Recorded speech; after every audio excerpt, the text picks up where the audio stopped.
Thank you for checking out Full of Bull episode number 6. It's a little bit late, but I'm here. So I want to go over a couple of the books that you might have seen posted, status on the actual blog, and tell you a little story. So if you saw it, you might have seen exactly what to say going on the shelf, that little video being posted and shared on the social media. So exactly what to say is a great sales book. I was going to drop the F-bomb, but that's all right. So it's from actually a British guy who understands that words are key when it comes to sales. And as a salesperson, you're not always qualified with every bit of information that you would like to have and how to respond to every situation. So he has, I think it's 27 phrases and how to use them. And really it's kind of to get you to the next topic, to move on, to allow you to inquire a little bit further. So it's actually some really helpful things that we've instituted with our sales team.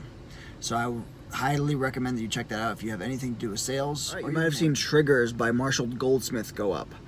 So Triggers is a book about habit creation, how habits are formed and how you can change your habits as an adult. So all of us who have a goal of losing weight or performing better at our jobs or spending more time with our families, whatever that goal is, really what you're trying to do is you're trying to change a behavior, trying to create a habit. And so this is a great book that talks about the psychology behind what actually goes into creating habits and how to overcome it. And it's specifically geared towards adults and changing their habits, because as we know, we adults are very stubborn, and it's hard for us to actually change our habits and actually see a direct improvement. So if you're looking to improve something in your life or business, family, whatever it is, related to your behavior, I highly recommend. Let me try this again. So I started filming, and then I thought I was on a good vibe, and then my alarm went off and it kind of cut off the video. So you might have seen the motivation go up about a loyal opposition.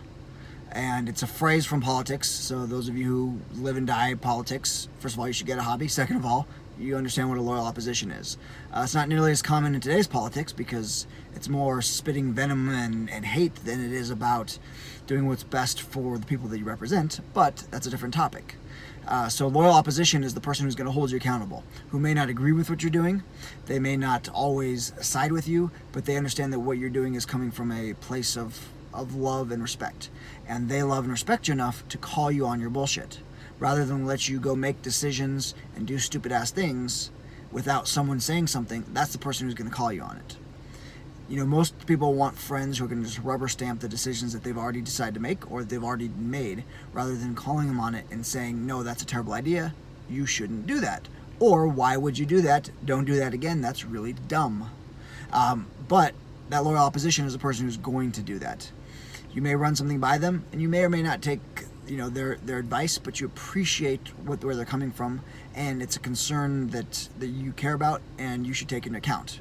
However, if you too many times disregard the advice of your loyal opposition, then you're doing something very wrong. All right, so find a loyal opposition in your life. All right, so you might have seen the Tough Love Daily Motivation about dreaming as an optimist, but planning as a pessimist. So the reason those words are kind of meaningful to me is that I think that everyone should look for whatever makes them happy, whatever motivates them, whatever has them driven to succeed. But know that things can fall apart. It may not go the way that you want. So if you've made no plan or given no thought to how it could go south or how it could go sour, then if and when it does, you're likely to fall on your face and not even know what hit you.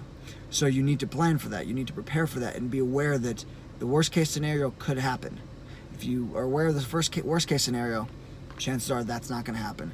And if something bad does happen, doesn't go the way that you want, you're much better suited to adjust and react on the fly.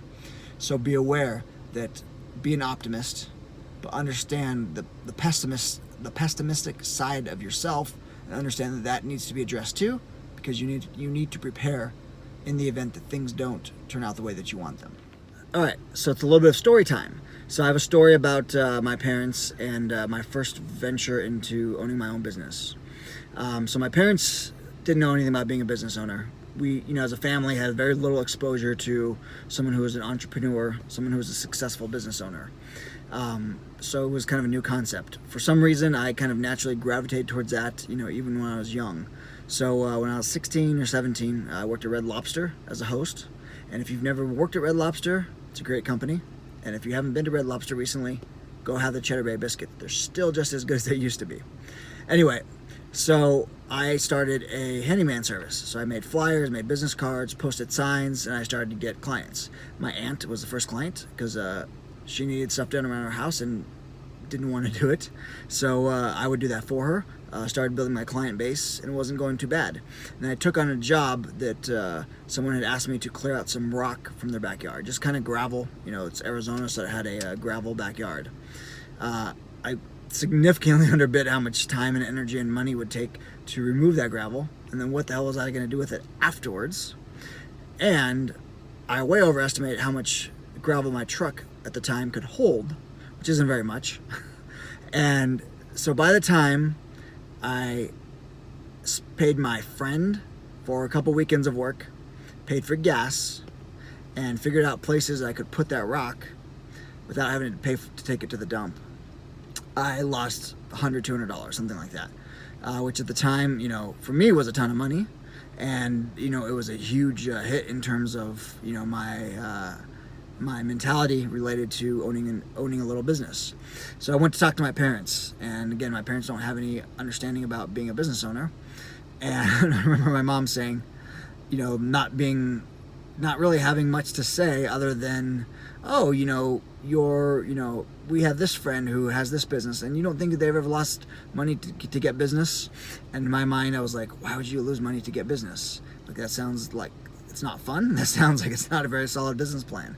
And so, I was looking at that time for someone to kind of say, hey, it's okay, you'll figure it out next time.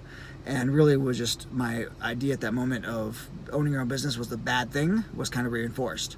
So it was actually years later that I had any inclination, any idea that I thought I might want to actually own my own business, which is kind of ironic now because I'm sitting out from my office where I need to get back in to get some work done. But I couldn't imagine not owning my own business or just working for someone else.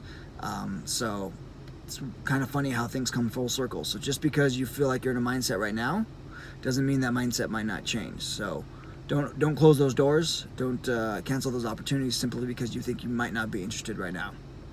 Anyway, thank you for joining us, joining me. I'm the only one in the car right now. So this has been Full of Bull, episode number 6. So I'm trying to get a hold of my web developer to finalize some changes to the format of the site to make it live. So I'm still hoping by the end of the week it'll be live. But if not, in the next week or so.